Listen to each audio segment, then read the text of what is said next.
Bueno, bienvenidos a Tu Dinero Nunca Duerme, el primer programa de cultura financiera de la Radio Generalista Española. Un programa para aprender a invertir, para despertar nuestros ahorros y ponerlos a trabajar. Y sí, habéis escuchado bien, no soy Luis Fernando Quintero, soy Manuel Llamas. Luis Fernando está de baja médica por un pequeño problema muscular. Es lo que tiene el deporte. Si es que el deporte es malo para la salud, el deporte en exceso al final te acaba generando lesiones. Yo soy deportista de sillón, y por eso no tengo ese tipo de problemas. Desde aquí, Luis Fernando, espero que te mejores muy pronto. Pero me acompañan, como siempre, pues mis dos compañeros que no pueden faltar en este programa. Domingo Soriano, ¿qué tal? ¿Cómo estás? ¿Qué tal, Manuel? Es que nos vamos haciendo mayores. Viejos. Algunos. ¿Estás llamando viejo a Luis Fernando? No, es más joven que nosotros, pero sí, es así, nos vamos haciendo mayores y esas cosas se van notando. Pero tú de deporte, tú eres golfista, es un deporte, a mí ese tipo de deporte me gusta. Y algo de pádel, sí, pero deporte ya un poco de señor un poco mayor. Bueno, y también el más joven de la mesa, Andrei Trumel de Value School. ¿Qué tal, Andrei? ¿Cómo estás? Todo bien. Bueno, tú no tienes ninguna lesión, ¿no? No, de momento no. Bien, bueno, un poquito la mano, pero bien. Bueno, bien, perfecto. Y también nos acompaña, nuestro invitado de hoy es Kevin Comayer, director de inversiones de Finicens. ¿Qué tal, Kevin? ¿Cómo estás? Pues muy bien. Un placer estar aquí con vosotros. Bueno, encantado de que estés con nosotros. Antes de arrancar este programa, donde vamos a abordar temas ciertamente interesantes de la mano de Finicens, algunas recomendaciones, empezando por, pues, Cibislen, una nueva forma de invertir en el sector inmobiliario. Seguro que ya os suena porque llevamos meses hablando de ellos, pero es que siguen dando mucho de qué hablar. Estamos hablando de rentabilidades que ofrecen de entre el 10 y el 13% anual, con una inversión mínima desde 250 euros. Y lo mejor, todos los proyectos tienen garantía hipotecaria. Es una plataforma para prestar dinero a promotores y constructores. Y como digo, con garantía hipotecaria. Para todos aquellos que quieran más información, tan solo tenéis que visitar la web cibislen.com. Segunda recomendación importante, esta es de las que más me gustan. El vino de Marqués de Riscal. En este caso tenemos Reserva 2020, pero esto, XR. A ver, Domingo, XR, Reserva 2020, XR de Marqués de Riscal. Un vinazo. Un vino diferente, es ese vino que, bueno, pues los bodegueros, hace años ya, hace décadas, los bodegueros de Marqués de Riscal, cuando había una cuba un poquito diferente, la marcaban con una X, y entonces, pues bueno, un poco en homenaje a aquella tradición, pues ahora Marqués de Riscal nos ofrece ese vino un poquito diferente, muy en la línea de la casa, ese punto clásico, pero con un puntito innovador. A mí me gusta mucho, fíjate, este es el vino que pedimos muy a menudo, mis amigos y yo, cuando salimos a comer. Sí, porque es un vino que siempre alguien dice, una cosa nueva, pero también hay alguien que dice, no, pero algo que no vaya a fallar. Y en ese punto de encuentro, el XR Marqués de Riscal es excepcional. Esto es buena recomendación, el vino que no falla, es decir, buen vino, excelente relación calidad-precio, Marqués de Riscal XR Reserva 2020. Y por último, también una recomendación a todos los que nos estén escuchando, porque a muchos inversores les asombra que el fondo Altex Quality tenga a 30 de septiembre una rentabilidad acumulada a 3 años del 79%. Atención, pero tiene su lógica. Altex Quality solo invierte en empresas que destacan por su fortaleza y estabilidad financiera. Más información en invierteconlogica.com. Invierteconlogica.com. Pues ahí tenéis toda la información al respecto. Invierteconlogica.com. Hacemos una pequeña pausa y regresamos. ¿Estás harto de bajas rentabilidades? ¿No quieres seguir pagando altas comisiones?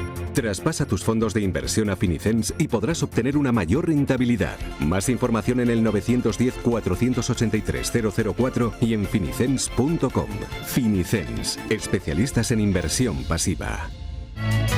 Bueno, y antes de comenzar con la entrevista de hoy, si eres autónomo o tienes una empresa con 0, 1 o 2 trabajadores, esto te interesa porque puedes conseguir un ordenador nuevo y una web profesional por 0 euros, sí, como lo oyes, sin adelantar ni un solo euro. Además, de forma muy, pero que muy sencilla. Lo mejor con Z Plus, en colaboración con Libertad Digital, ellos lo gestionan todo. Papeleo, tramitación e incluso hasta el anticipo del IVA. Tú solo te preocupas de elegir el modelo de ordenador y cómo quieres que sea la web de tu negocio. Ojo, que es una oportunidad con plazas limitadas y con fecha de caducidad. No dejes de escapar esta oportunidad. Entra ahora en ordenadorlibertad.es o llama al 699-090-675. Repito, ordenadorlibertad.es o 699-090-675. Y por último, importante también, ¿conoces Santa Lucía AM? Es la gestora de fondos de inversión del Grupo Santa Lucía. Invirtiendo con ellos aprovechas la solidez de un grupo empresarial con más de 100 años de historia y 20 de experiencia en gestión de activos. Tú sabes ahorrar, pero ellos saben invertir. Descubre más en santaluciaam.es. Bueno, señores, arrancamos el programa de hoy con temas de lo más interesantes, pero antes, Andrei, desde Value School, ¿alguna recomendación? Sí, traigo dos. La primera, cortita y al pie, en nuestro canal de YouTube. Nos pueden encontrar como Value School, los mejores vídeos de educación financiera y value investing. Vemos la carrera de grandes inversores, su filosofía de inversión, también en qué invierten en 2025. Y luego también nuestra serie Mundo Value, en la que pues bueno, analizamos empresas y ciertos sectores para ver las dinámicas competitivas, además de también todos nuestros directos y charlas que tenemos también con gestores, con presentaciones de libros. Y la segunda, que es un programa formativo, nuestro taller La Inversión para Todos, el día 28 de noviembre, una sesión de 4 horas el viernes, y después habrá 4 sesiones de seguimiento en la que los alumnos podrán pues bueno, preguntar también sus dudas, sus inquietudes sobre cómo empezar a invertir, a ahorrar de manera sistemática, a seleccionar fondos, todo lo que es la operativa, la fiscalidad. Un programa muy completo de la mano de Luis Alberto Iglesias, nuestro querido Luigi. Así que nada, pueden encontrar este programa formativo en www.valueschool, así como se escribe, valueschool.es/formación. Pues toda la información en la página web de Value School, 28 de noviembre, has dicho, 28 ¿no? de noviembre. Perfecto, apuntado queda. Y domingo también tenemos algo que anunciar, ¿verdad? Sí, lo comentábamos la semana pasada, ese seminario, curso, bootcamp, que le llaman los modernos, a esto de 3 días intensivos sobre cómo iniciar un proceso de selección de acciones, cómo hacer una primera criba, ¿no? Que yo creo que es algo que al recién llegado dice, yo me gustaría hacer alguna pequeña tesis, alguna pequeña inversión, pero de ese universo brutal de acciones, ¿no? Que nos encontramos decenas, miles de opciones a nuestra disposición. ¿Cómo hago una pequeña criba y hago una pequeña selección? Pues sobre eso, una pregunta muy habitual, vamos a hacer un seminario de 3 días junto con los locos de Wall Street, gratuito y con mucha información y muy buena. Mañana estamos Antonio Hidalgo y yo haciendo pues una pequeña comentario sobre herramientas de búsqueda de información, donde empezar a encontrar, y luego martes y miércoles 2 megacracks, Albert Millán y Edgar Fernández.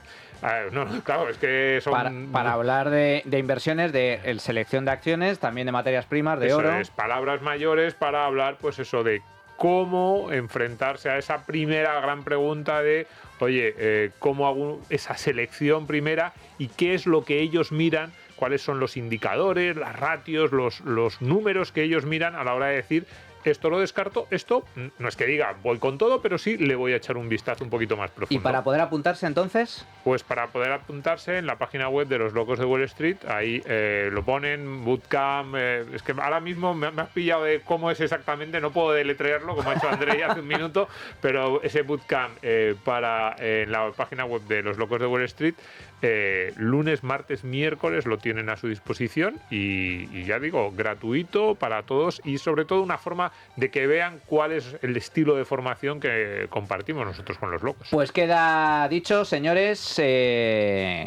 arrancamos la entrevista con el tema de hoy, situación en los mercados, desde Finicens con Kevin.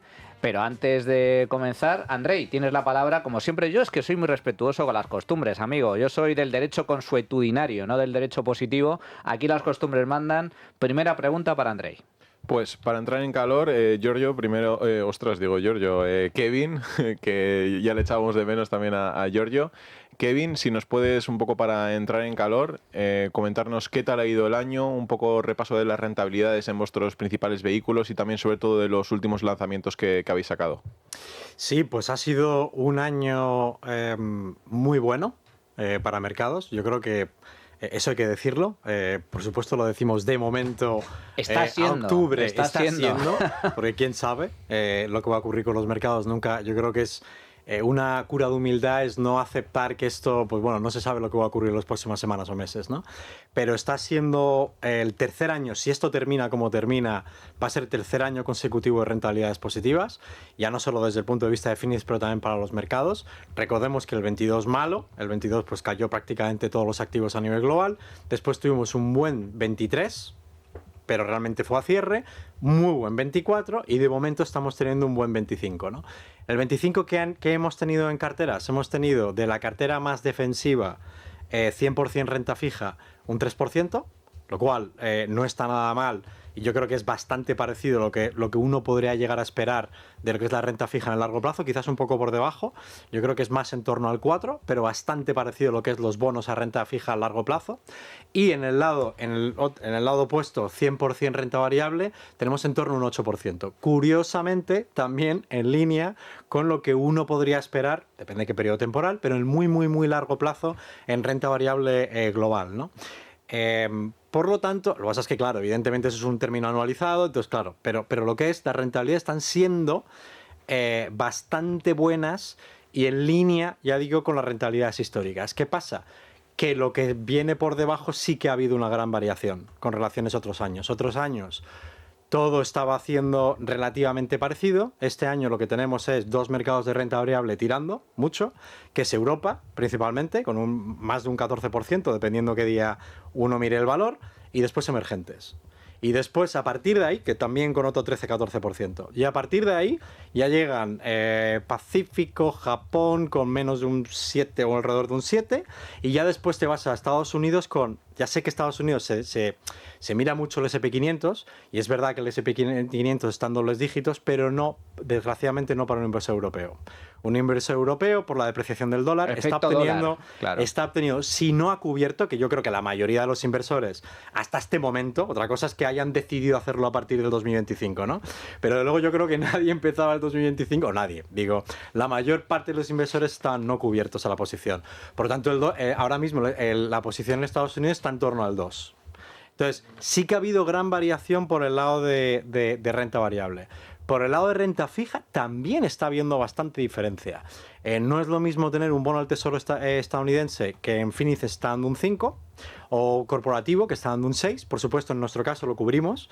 Si llegas a tener esa posición no cubierta, estarías en un menos 6, menos 7. Pero como nosotros la tenemos cubierta, estamos en un más 5, más 6. Entonces ya es una muy buena rentabilidad para lo que es la renta fija, pero si lo comparamos, por ejemplo, con el homólogo europeo, lo que es gubernamental europeo, está dando alrededor de un 1, corporativo europeo está dando alrededor de un 2, ¿no? Por lo tanto, un gran plus por el lado de la renta fija, sobre todo estadounidense, a nivel global, si estás cubierto, un más 2, más 3 de diferencial, y por el lado de renta variable, de nuevo, tener otras posiciones que no son puramente el S&P 500 o, por ejemplo, el MSCI World, que lo hemos hablado mucho aquí. Aquí va a ser un año donde sí que se van a notar las diferencias, porque resulta que si tuvieras esa posición en Estados Unidos, precisamente por la gran caída del dólar que ha tenido, pues ahí no estamos obteniendo demasiada rentabilidad, ¿no? Entonces, un año muy bueno en términos históricos, porque si lo ves, pues es un número bastante positivo, pero ya digo, hay diferencias. Con matices a tener en cuenta, sobre todo cuando empiezas a rascar. Domingo. Sí, con muchos matices, y quizás decías un poco en tu descripción que 2022 fue malo, 2023 fue bueno, 2024 fue muy bueno, está siendo un buen 2025. No sé si se intuye en ese recorrido histórico una apuesta porque 2026 no lo será tanto. Puede que haya muchos oyentes que digan, pues esto no va a durar para siempre, mejor me espero. Yo esta pregunta os lo hago mucho, pero es que quizás sea la que más nos hacen los alumnos en el curso, sobre todo en este tipo de situaciones. Es muy habitual que nos digan, si ha habido 3 años buenos, lo normal es que el cuarto no lo sea tanto, o quizás el quinto. Y yo eso en términos históricos les tengo que reconocer que más o menos, pues sí, que es verdad que cuando llevas mucho tiempo seguido haciéndolo bien los mercados de media, pues puede haber correcciones.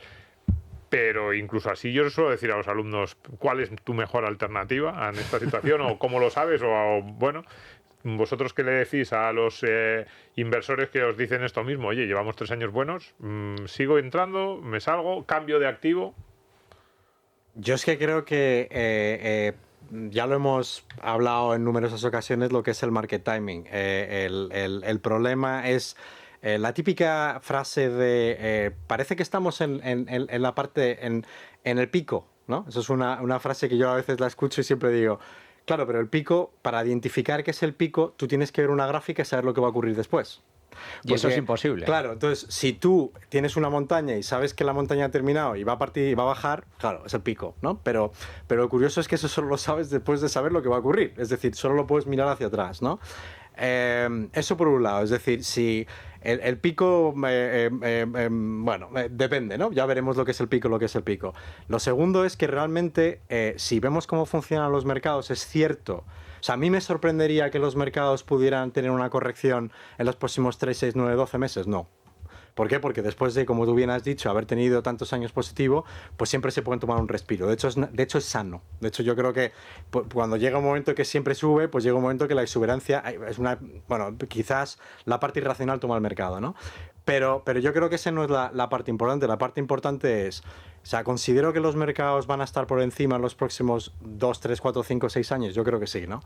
Entonces, eso por un lado, ¿no? Primero el pico, después lo segundo es, uno tiene que invertir en el largo plazo porque no sabe exactamente qué es lo que va a ocurrir en el corto. Y yo creo que el tercer y último punto, creo que es uno de los más importantes, tiene mucho que ver con cómo funcionan los mercados. Y es que si uno lo piensa, en las partes finales de los ciclos económicos, es verdad que es bastante reconocido que tiende a haber exuberancia, es así, es decir, cuando la gente te empieza a hablar de acciones, pues siempre se ha dicho, ¿no? Cuando un taxista te empieza a mencionar una acción, probablemente sea el momento correcto de vender, no de comprar, porque llega un momento que ya se habla demasiado acerca de algo, ya ha ido a las noticias, ya ha ido a la prensa, es demasiado tarde, pero la realidad es que hay un montón de momentos históricos en los que las rentabilidades que se han obtenido en el ciclo final han sido tan brutales que hubieras estado mejor estar invertido que preveniendo una caída. Porque ¿cómo sabes tú que realmente eso es así? Y el problema está en que la rentabilidad que tú pierdes por el camino es muy enorme. No quiero decir años específicos, porque claro, eso infiere que estamos ante esas preludios de caídas y yo bajo ningún concepto quiero decir que ese sea el caso, pero poniendo, por ejemplo, imagínate en el 99. Pues en el 99, pues en el 98 y 99 se hicieron suficientes rentabilidades como para poder, aceptar las caídas que vinieron después. Y aquel inversor que ya en el 98-99 no estuvo en mercados, probablemente tuvo menos rentabilidad incluso después de las caídas, ¿no? Porque esa es la naturaleza de los mercados. Los mercados en los ciclos finales tienen una gran rentabilidad. Y la dificultad, que esto lo hemos hablado mucho, es si empiezas a entrenar tu digamos, como inversor, en base a que tu rentabilidad la obtienes escogiendo el momento de caídas, va a llegar un momento que vas a reducir tu periodo temporal, eso ya lo hemos hablado muchas veces, vas a reducir tu periodo temporal de inversión enormemente. Entonces, lo que produce realmente la rentabilidad es el tiempo en el mercado. Un 5% anualizado durante 15 años no es un 5% anualizado durante 30 años. La diferencia es brutal, abismal, claro. Pero abismal por favor, hacerlo. Coger una calculadora y multiplicar bueno, es 1 más 0,5, 1,05 elevado al número que queráis. Pues coger 1,05 elevado al 15 y lo comparáis con 1,05 elevado a 30. ¿Vale? Y ahí vais a comparar como la misma rentabilidad anualizada durante 15 o 30 años es muy diferente. Efecto bola de nieve. Efecto, el interés compuesto. La diferencia entre sumar... Crece de forma exponencial. La diferencia entre sumar 5 y multiplicar 5. Pues es que estamos hablando de cientos de %. O sea, como hay una gran diferencia, ¿no? Por lo tanto... bueno, yo creo que, por favor, aprender esto nada más empezar, yo creo que es contraintuitivo. De hecho, aquellos inversores que veo que han acertado desde inicio son los peores. Sí. Porque como ya se han dicho a sí mismos que han hecho rentabilidad gracias a su acierto, a esos no les quitas. Porque como que has entrenado tu comportamiento a entender que es que yo he entrado en este mercado, en esta acción o lo que sea. Y me ha ido bien. Entonces, es muy complicado, como el que intenta aprender a conducir una vez sabiendo conducir, ¿no? Pues se tienen que enseñar a no saber conducir y después a conducir, ¿no? Sí, ya tienes una serie de sesgos, pero además es muy importante esto que comentas, Kevin, porque por mucho que ahora es cierto, y lo hemos comentado en alguna ocasión, que hay algunos índices que están caros, especialmente la bolsa norteamericana, etcétera, que puede haber correcciones. Está, por un lado, el problema del market timing, es decir, salirte, pero a lo mejor en esa fase final del ciclo resulta que te estás perdiendo unas rentabilidades muy altas durante X tiempo y por lo tanto no te vas a aprovechar de esas rentabilidades. Y luego, en caso de que llegue la corrección o la gran corrección, a ver quién es el guapo de invertir cuando está todo cayendo, que esa es otra cosa importante, que son muchos los inversores que dicen, no, yo estaba justo esperando el momento de que cayera el índice para entrar. Claro, ponte tú a ver de cuántos dicen, de todos esos que dicen que están esperando esa corrección, cuántos al final acaban invirtiendo cuando la bolsa está corrigiendo, cuando hay acciones baratas, cuando hay estado de pánico. Porque la inmensa mayoría no, se mantienen fuera, por lo tanto, ni siquiera se aprovechan de eso. Entonces haces market timing en la subida y en la bajada y al final te pierdes la rentabilidad. Ese es el principio del problema. Fíjate, no tanto decir, bueno, me quedo fuera, voy a esperar a ver cómo corrige esto, sino que todos en su mente se hacen a la idea de yo voy a entrar en el momento del pico o venga, 10 minutos después, cuando ya está empezando la bajada, entro yo ahí. Y eso no pasa nunca. Yo a todos los inversores que conozco que hacen eso y cuando está subiendo mucho se quedan fuera porque voy a esperar a que llegue el pico, invierten muchísimo después, cuando ya el pico, cuando ya estás abajo del todo. Y entonces, claro, no tiene mucho sentido porque ni has cogido los últimos momentos de subida, como decía Kevin, ni coges el momento, o sea, con la bolsa en suelo, bolsa cuando justo cuando va a repuntar. O sea, no sé si tiene mucho sentido la lógica.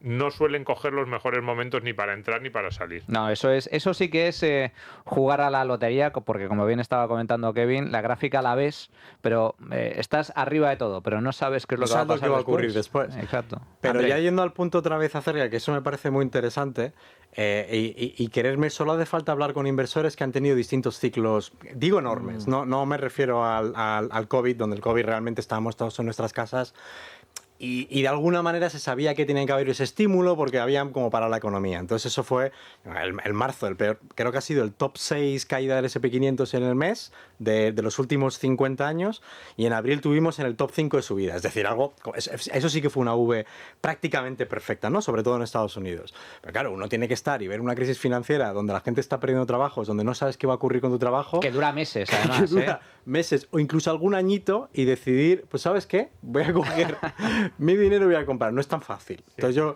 ya digo... lo que quería decir antes, vender arriba y comprar abajo no lo hace nadie. O sea, todo el mundo dice, voy a hacer esto, me imaginan a sí mismos, pero luego cuando llega el momento de la verdad,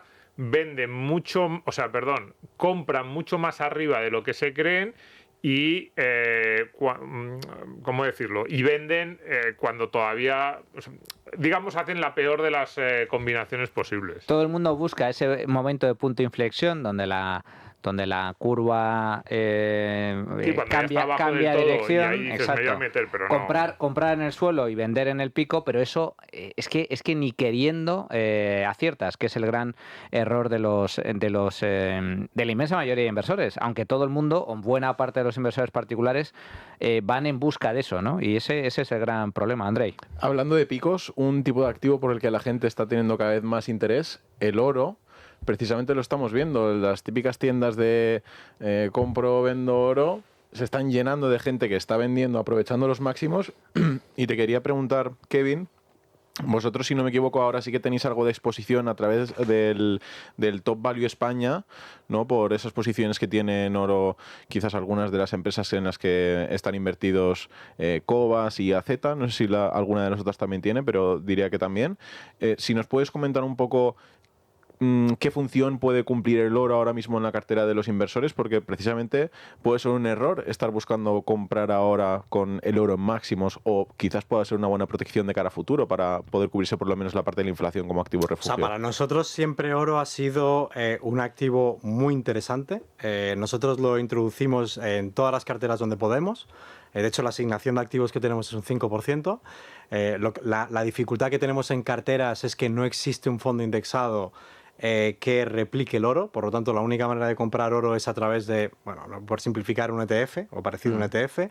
Por lo tanto, tiene ahí en la gestión de ese activo, pues incurriríamos un evento fiscal, y evidentemente pues lo que no queremos en carteras de fondos es pues crear un evento fiscal, ¿no? Queremos que el evento fiscal lo elijan los inversores cuando decidan vender, ¿no? No necesariamente con nuestra propia gestión, ¿no? Pero nosotros en nuestra asignación de activos vemos oro que tiene una función vital desde el punto de vista de que realmente pues, y hablo desde el punto de vista histórico, y ahora hablo del presente, que pues ha funcionado cuando el resto no ha funcionado. Es decir, cuando hay dudas acerca del sistema financiero en su conjunto, pues oro ha estado ahí. Cuando hay un shock específico, oro hasta ahí, ¿no? Es decir, cuando la renta variable cae un 10, un 20, un 30, pues oro o se ha mantenido o ha hecho rentabilidades positivas. ¿Qué pasa? Que lo que estamos viendo ahora mismo en oro es otra cosa.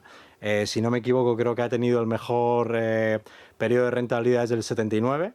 Es verdad que oro ha tenido un resurgir desde el punto de vista moderno cuando se inició la parte del ETF, porque ahí es cuando realmente se lanzó la capacidad. Bueno, oro evidentemente se ha utilizado por parte de los bancos centrales como reserva, no voy a entrar en historia económica clásica, pero sí que desde el punto de vista moderno, desde el punto de vista de asignación de activos a nivel de inversor, a nivel de carteras, ha sido un antes y un después lo que ha sido la capacidad de poder invertir en oro desde el punto de vista financiero a través de un ETF, ¿no? Donde pues al final compras un instrumento que tiene un respaldo físico en oro, ¿no?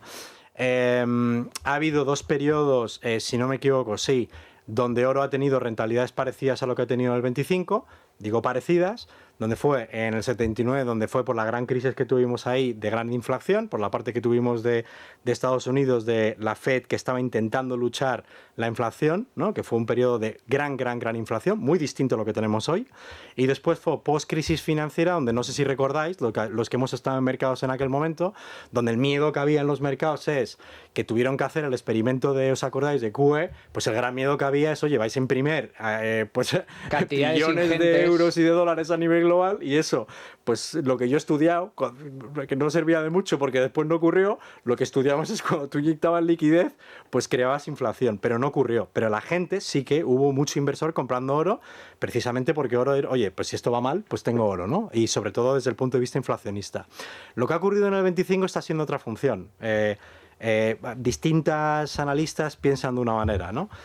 Lo que sí sabemos es que está siendo un año récord para oro, con un, si no me equivoco, un 50%, más de un 50% en términos de dólar, en euro un poco menos por la depreciación del dólar, llamarlo un 40 y largos, pero sí que choca ver un activo como oro, donde precisamente hace realmente bien cuando las cosas vayan bien. Al final es un activo que está descorrelacionado con los mercados tradicionales, con la renta variable.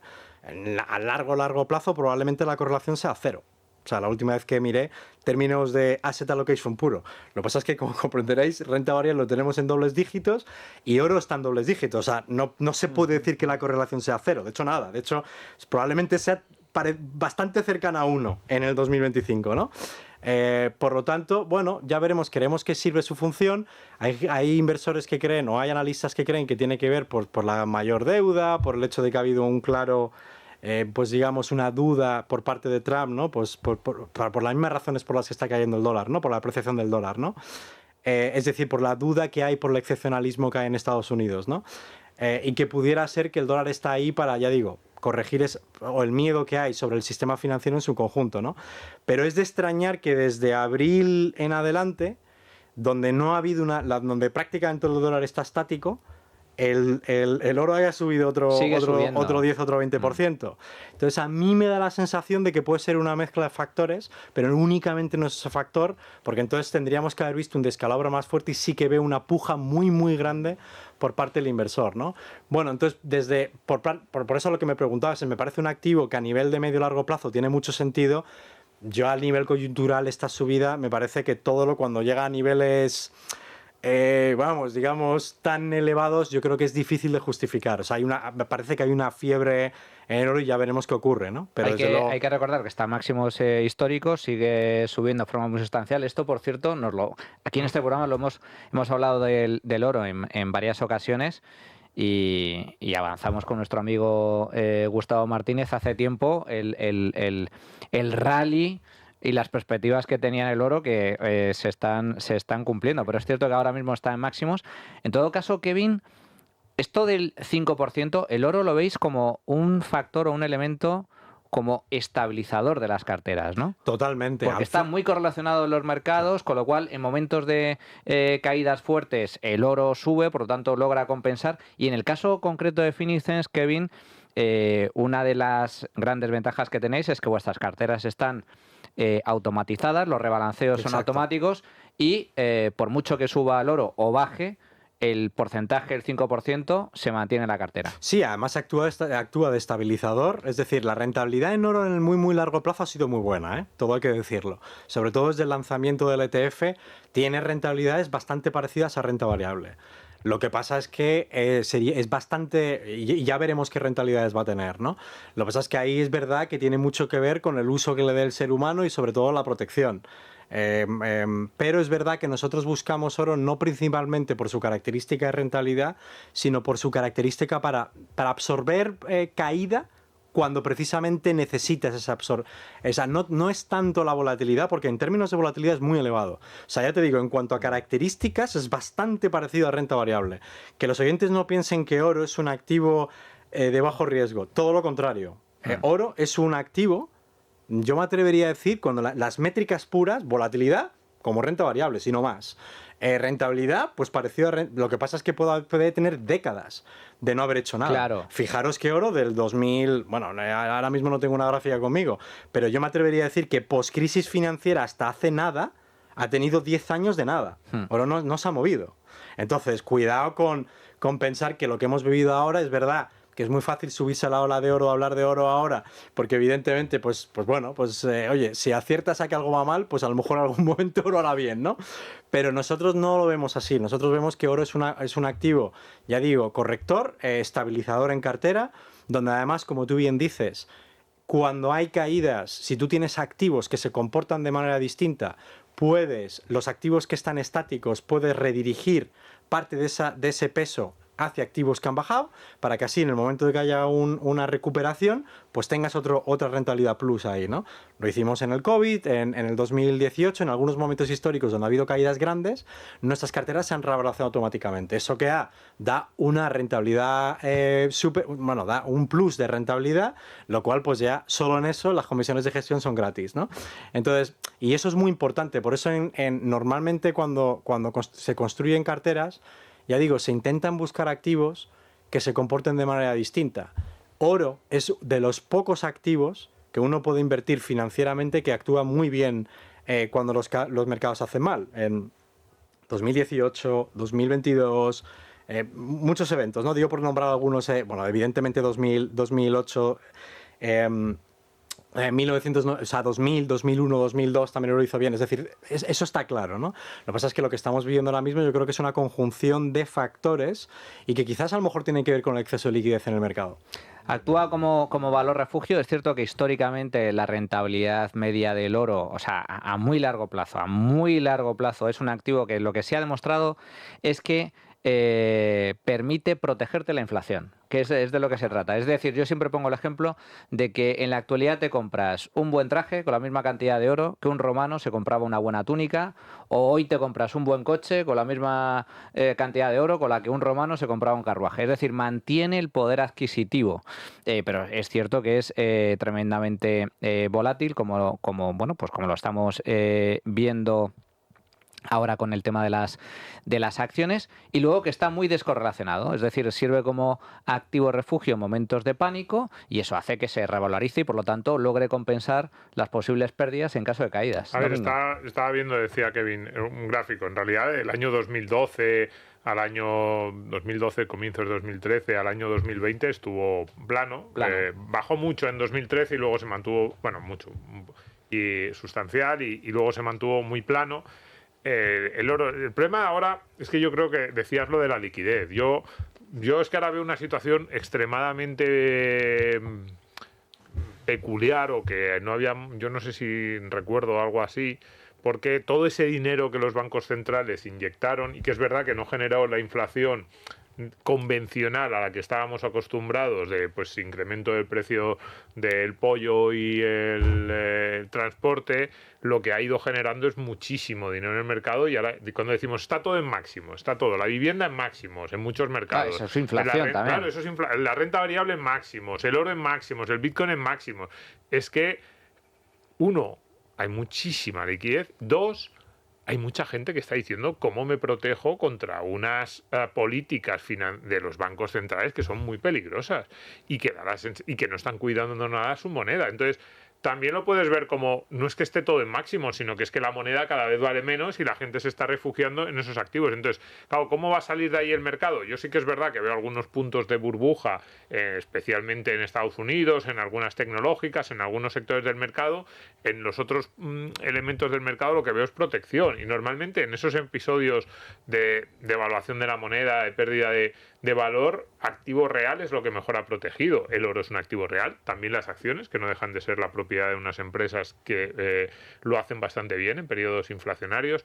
La vivienda, porque mucha gente se está yendo a la vivienda en muchas ciudades, pues porque dicen, bueno, esto por lo menos, decía el otro día Gustavo, que vino al programa Economía para quedarte sin amigos, decía, es que la gente se está refugiando en cosas que los políticos no pueden manipular fácilmente. La moneda la pueden manipular fácilmente, incluso en un momento dado la renta fija puede estar muy afectada por eso que están haciendo, mientras que todos estos otros activos de los que estamos hablando es menos fácil que lo manipulen los políticos.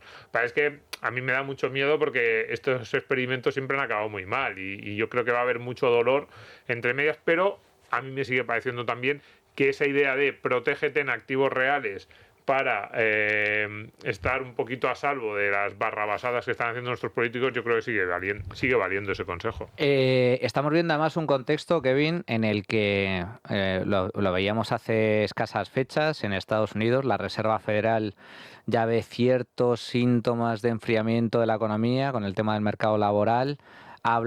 Ya digamos que ha abierto un poco la mano, el tema de las restricciones monetarias está empezando a dar marcha atrás, se vuelve a hablar de reducciones, rebajas en los tipos de interés, cierto enfriamiento económico. En el caso norteamericano es que además Donald Trump, el gobierno de Estados Unidos, ha buscado activamente la depreciación del dólar. Esto no es una cuestión de, se ha depreciado el dólar por las circunstancias. No.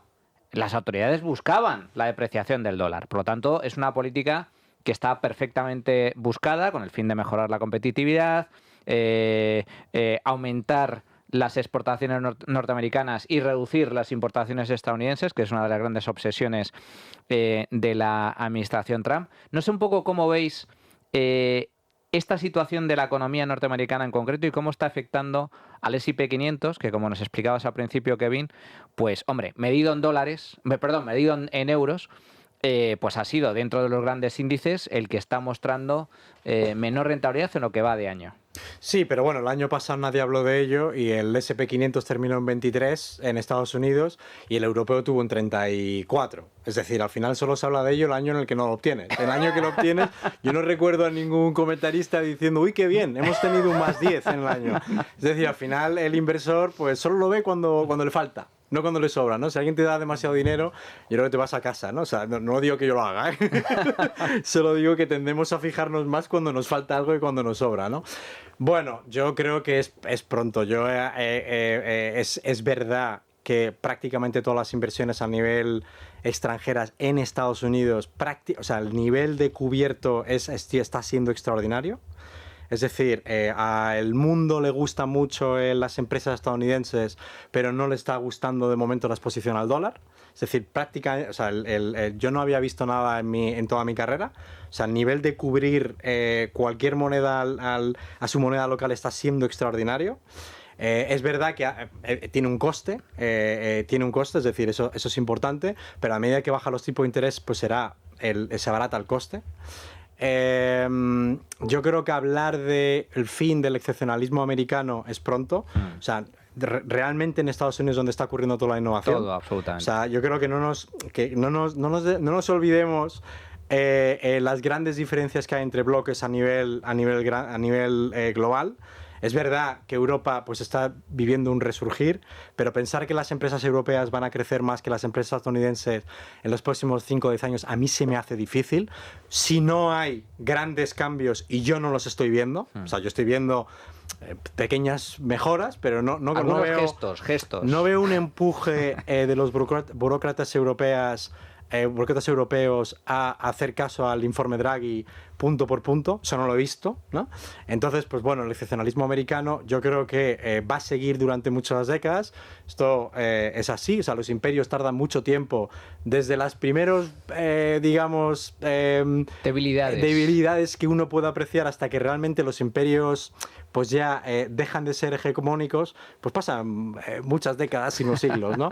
Entonces, yo creo que cuidado, yo creo que ahora mismo las valuaciones de las que habla el mercado es verdad que Estados Unidos tiene valuaciones históricamente superiores y que es verdad que incluso frente a sí mismos, bueno, pues están en valuaciones que bastante, digamos, superiores a lo que son a la media, pero bueno, no olvidemos que la inteligencia artificial está ahí y que yo sepa, en los últimos 10, 20, 30 años no ha existido nada parecido a la inteligencia artificial. Podemos discutir si el gasto de inteligencia artificial es demasiado grande. Podemos discutir si la productividad que se sustrae de esa inteligencia artificial es X o es Y o es Z. Eso evidentemente yo creo que nadie lo sabe, ¿no? A estimaciones, Goldman Sachs estimó...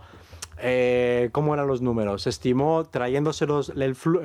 estimó primero la productividad que iba a haber y después se la llevó al presente y estimó que era entre 5 o 10 veces lo que es el gasto actual. Es decir, la productividad va a tener 5 o 10 veces más de lo que está siendo el gasto actual llevado al presente, ¿no? Los próximos 5 o 10 años. No me acuerdo exactamente qué periodo temporal. Entonces, la tesis del mercado actualmente es que sí que está habiendo mucho gasto, pero que va a haber un aumento de la productividad. Otra cosa es que se materialice, ¿no?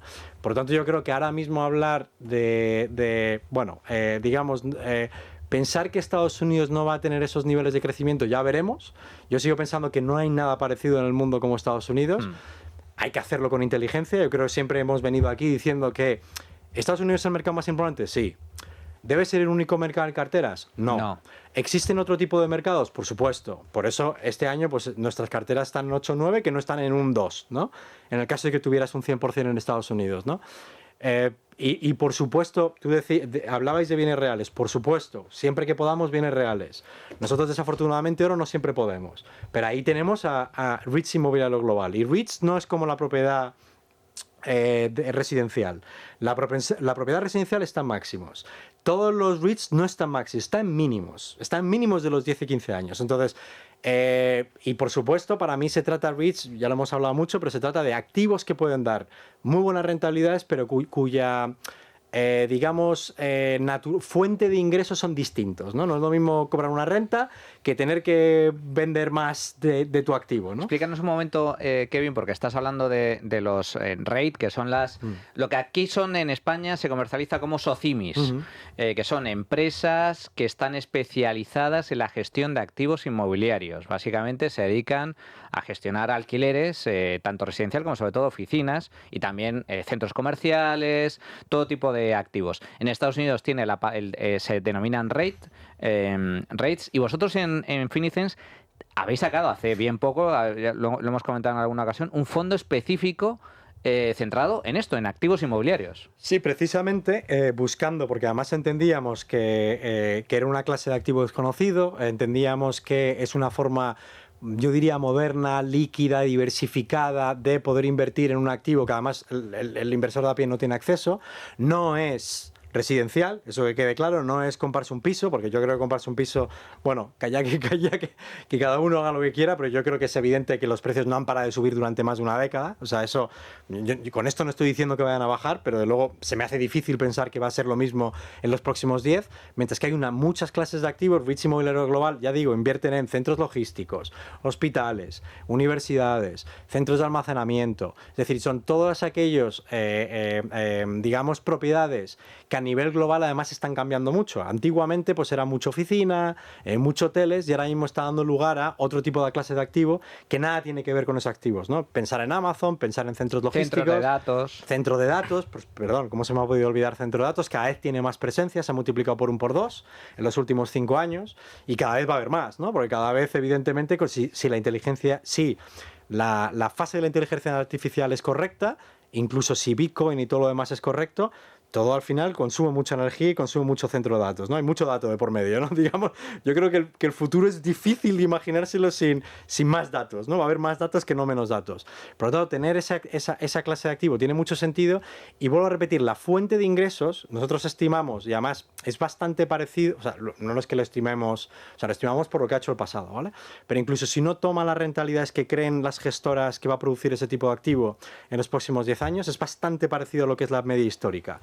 Es alrededor entre un 5 y un 6%. Depende de qué gestora utilices para tomarlo, ¿no? Y curiosamente, el yield, o sea, la renta que paga ese tipo de activo es un 4%. O sea, realmente no necesitas que haya una revalorización del activo. Lo único que, o sea, prácticamente nada. Lo único que necesitas, con ese 4% lo vas reinvirtiendo, ¿no? Y te dan un poquito más por reinvertirlo y te quedas como estás.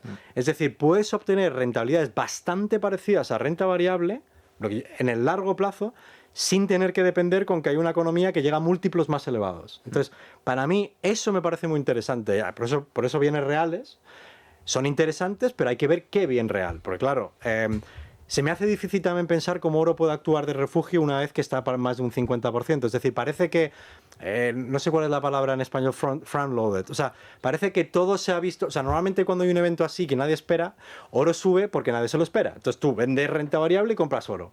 ¿Qué pasa? Cuando llevas esperando una crisis durante décadas, porque no nos olvidemos que todas estas cosas que la gente está dando en el mercado, es verdad que se pueden acentuar, pero yo cuando empecé mi carrera ya se hablaba de que había demasiada deuda. O sea, y ya el contador de Estados Unidos con el dólar, el contador que uno... Yo me acuerdo que el contador lo vi en el 2001, ¿no? La primera vez que vi, sí. O sea, hace más de... lleva mucho en Nueva York tienen ahí el reloj, ese, claro. Y ese lleva ahí, yo creo, toda la vida. O sea, es decir, y de hecho, ¿cuál es la característica común a todas las crisis económicas que ha habido en los últimos 500 años? Yo me atrevería a decir que es deuda. Es decir, la gente, en euforia, la gente se entera que algo va y hace cola y paga. O sea, es muy nato al ser humano. O sea, y ya digo, yo creo que el denominador común debe ser... de hecho, creo que sí, porque gente bastante lista ha estudiado este concepto, ¿no?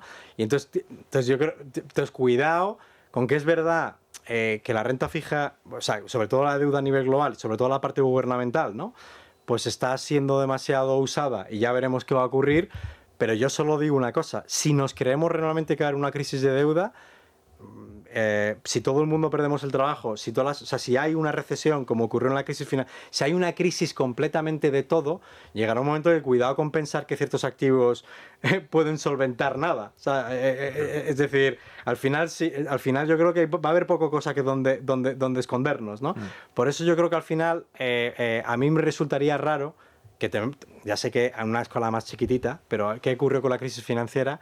Al final yo creo que hubo un plan, ¿no? Sí. Y al final el ser humano tiene una capacidad para siempre salir, tiene una capacidad para ignorar el problema, pero tiene una capacidad también para hacer lo que debe cuando toca, ¿no? Lo que pasa es que lo hacemos siempre tarde, ¿no? No prevemos la crisis y entonces pues nos toca remar cuando toca remar, ¿no?